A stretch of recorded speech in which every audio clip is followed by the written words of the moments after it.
Olá, eu sou a Ana Prestes e faço aqui semanalmente para o Molotov Podcast um recorte das notas internacionais que publico semanalmente.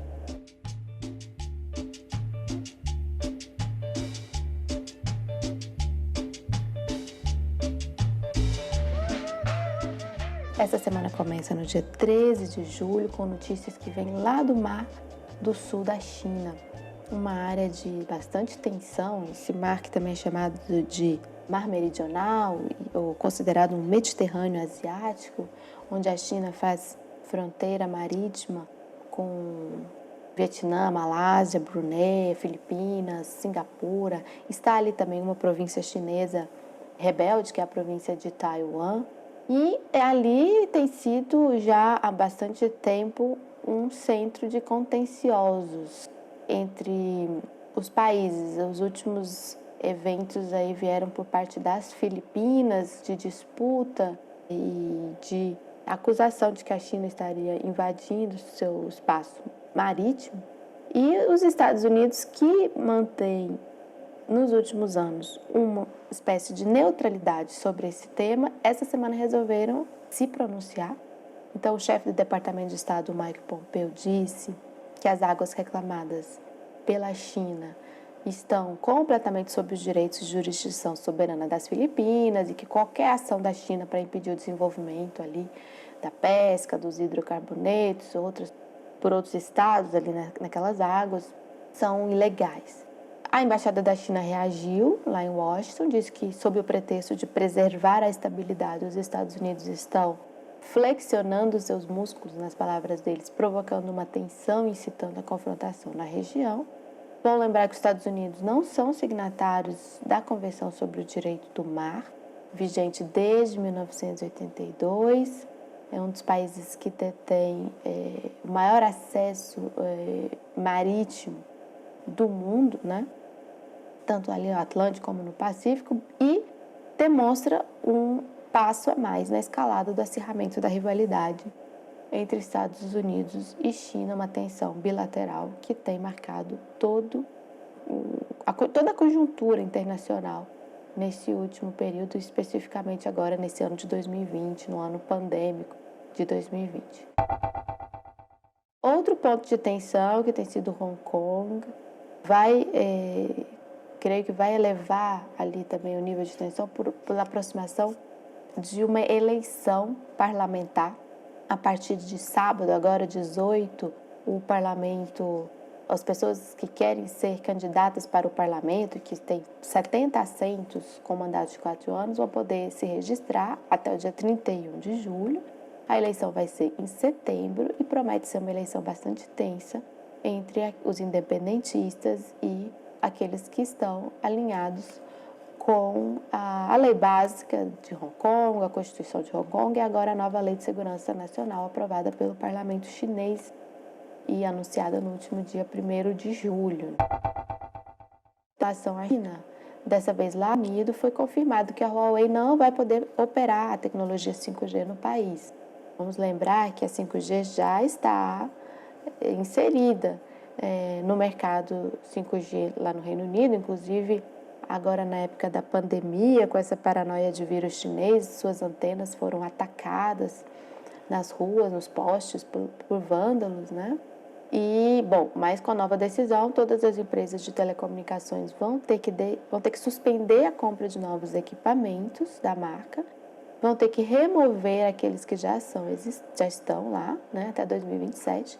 Calcula-se que, com isso, o Reino Unido vai sofrer aí um atraso de 3 anos no desenvolvimento da sua tecnologia 5G e vai ter um custo de cerca de 2 bilhões de libras. Quem deve ter comemorado muito a decisão foi Donald Trump e também Bolsonaro, por ter mais um argumento para barrar a Huawei de entrar no mercado 5G do Brasil, que está bem próximo aí o momento da licitação das empresas. Também no radar das notas internacionais essa semana foi a reunião de cúpula da União Europeia, que está começando hoje, 17 de julho, termina amanhã, 18. Vai ser um evento presencial, primeiro evento presencial no âmbito da União Europeia, com os chefes de Estado, desde que começou a pandemia do novo coronavírus, ali para o final de fevereiro, começo de março. Ela tem agora a presidência da Alemanha com a Angela Merkel, inclusive pode ser a última vez que a Angela Merkel preside a União Europeia, porque ela já anunciou que não vai concorrer, não vai querer ser reconduzida, né, ao cargo de chanceler no próximo período lá na Alemanha, assim que terminar o seu mandato. E ela tem sobre a mesa alguns problemas não tão singelos para resolver, né? Um deles é a aprovação do plano que eles chamam de Next Generation, né? Que é um plano de recuperação econômica pós-pandemia, que há meses vem sendo costurado com muitos altos e baixos nas negociações. Um plano que abarca um montante de 750 bilhões de euros, sendo que uma parte disso será em empréstimos e a outra em doações para os países que mais sofreram com a pandemia, principalmente Itália, Espanha, países, a própria França também, que tiveram muitos casos de infecções e muitas mortes e tiveram a economia totalmente paralisada ao longo do surto do coronavírus. Segue a tensão entre os países do norte, como a Suécia, a Finlândia, mesmo ali a Áustria, a Holanda, dizendo que os países do sul não merecem, não fizeram sua tarefa de casa fiscal para receber essas doações. Então vamos ver como vai se desenvolver isso na cúpula e semana que vem trago aqui os resultados. Fora isso, o acordo Mercosul-União Europeia também vai gerar bastante debate. Tem a questão da relação com a China, a questão da relação com a Rússia, o Brexit, que está empacado, né, a conclusão do Brexit. Então, essa é uma notícia também importante dessa semana e que ainda vai reverberar na semana que vem. Também nessa semana aconteceu, mas aqui no Brasil, uma reunião do Conselho Nacional da Amazônia Legal. O Brasil está sendo muito pressionado internacionalmente por conta das últimas notícias de desmatamento na Amazônia, de demissão da funcionária coordenadora, né, do DETER, que é o Sistema de Detecção do Desmatamento em Tempo Real, lá do INPE, pelo Ministério de Ciência e Tecnologia, compradores externos de carne brasileira, fora os países que já, doavam recursos como para o Fundo Amazônia e outros, tem feito muita pressão. A própria situação do impasse no acordo Mercosul-União Europeia, também por pressão da questão ambiental, nem sempre pelas justas causas ambientais, mas muitas vezes porque os setores protecionistas agrícolas da Europa, por exemplo, se aproveitam também desse discurso ambiental para os seus próprios interesses, que é se proteger contra uma concorrência com países sul-americanos, do qual o Brasil é uma potência agrícola, como todos sabemos. Então, ainda vamos ver como se concluiu esse conselho. Semana que vem trazemos também aqui os resultados de um tema que vai ser por muito tempo, não fosse a pandemia, estaria no centro dos debates, que é essa questão climática, questão ambiental. Ali na Venezuela, uma notícia que veio essa semana foi de que o país voltou a produzir gasolina, né? Uma refinaria, a refinaria Cardón, voltou a produzir cerca de 30 mil barris dia. É bom lembrar que, diante das sanções econômicas impostas pelos Estados Unidos, o setor petroleiro da Venezuela foi ao chão, faliu porque não conseguiu mais produzir por conta de peças, maquinário, insumos que pararam de chegar no país. E uma parceria com o Irã, né, que eu já comentei aqui nas notas, que enviou embarcações com milhões de barris de gasolina, peças, insumos para produção, insumos químicos, que agora a Venezuela volta. Eu acho que as pessoas podem ter visto aí pela imprensa as filas gigantescas para abastecimento, né, em Caracas, nas principais cidades venezuelanas, e é um problema que parece estar sendo, aos poucos, superado.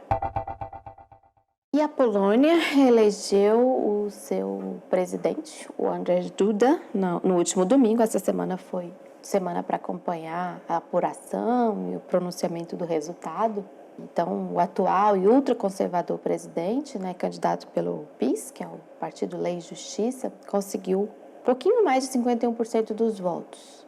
E o seu adversário, o Rafał Trzaskowski, candidato pela plataforma cívica, de postura mais liberal, social-democrata até, que atualmente preside a Câmara de Varsóvia, que é o Parlamento de Varsóvia, ficou com quase 49%, 48,79% dos votos. Foi uma eleição muito polarizada, com uma participação alta de votantes, cerca de 70%. Compareceram em tempos de pandemia e tudo mais, teve muita votação do exterior, altíssima, votação remota, né?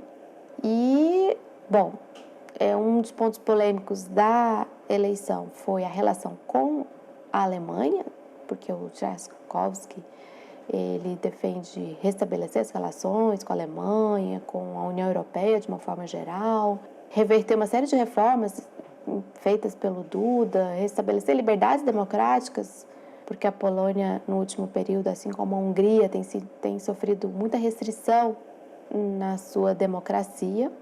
E fora os temas como permissão de que casais homoafetivos adotem crianças. Então, foi bastante polarizada a eleição, mas acabou que o Andrzej Duda ganhou por pouquinho, mas ganhou. E eu vou terminar as notas de hoje falando um pouquinho sobre os Estados Unidos. Duas questões sobre os Estados Unidos.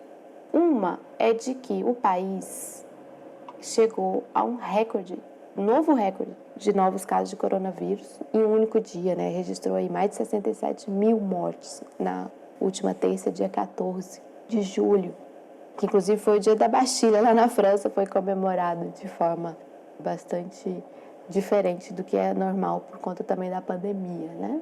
Fizeram homenagens aos profissionais de saúde e tudo. Bom, desculpe misturar França e Estados Unidos aqui, mas é porque o 14 de julho me lembrou disso, que está lá nas notas também essa semana. Bom, voltando aos Estados Unidos, 11 estados apresentaram essa semana recorde de internações, a ameaça real de colapso na rede hospitalar na Flórida, principalmente, que é o estado campeão de casos. Inclusive, se a Flórida fosse um país, essa semana estaria em quarto, né, atrás apenas de Estados Unidos, Brasil e Índia, em número de casos. A taxa de mortalidade também começou a aumentar em comparação ao início de julho. Enquanto isso, Trump está pedindo que os relatórios da Covid lá não sejam enviados mais para o Centro de Controle e Prevenção de Doenças, o CDC, direto, mas passando antes pela Casa Branca. Então, uma mudança de metodologia que chama atenção. Então, nesses últimos 15 dias, o quadro se agravou muito da pandemia lá nos Estados Unidos. Existe uma previsão de que até o começo de novembro, mais de 220 mil pessoas tenham morrido nos Estados Unidos pela Covid-19. E, enquanto isso, a outra notícia que eu queria dar, uma pesquisa do Wall Street Journal e da NBC apontou uma mudança aí agora a liderança de Biden, né, sobre o Trump na corrida presidencial é de 11 pontos, né? Na última pesquisa eram 7 pontos. Esses então foram os destaques que eu selecionei ao longo dessa semana para compartilhar aqui com vocês. Desejo um bom final de semana para todas, para todos, os atentos e atentas à cena internacional. Um grande abraço.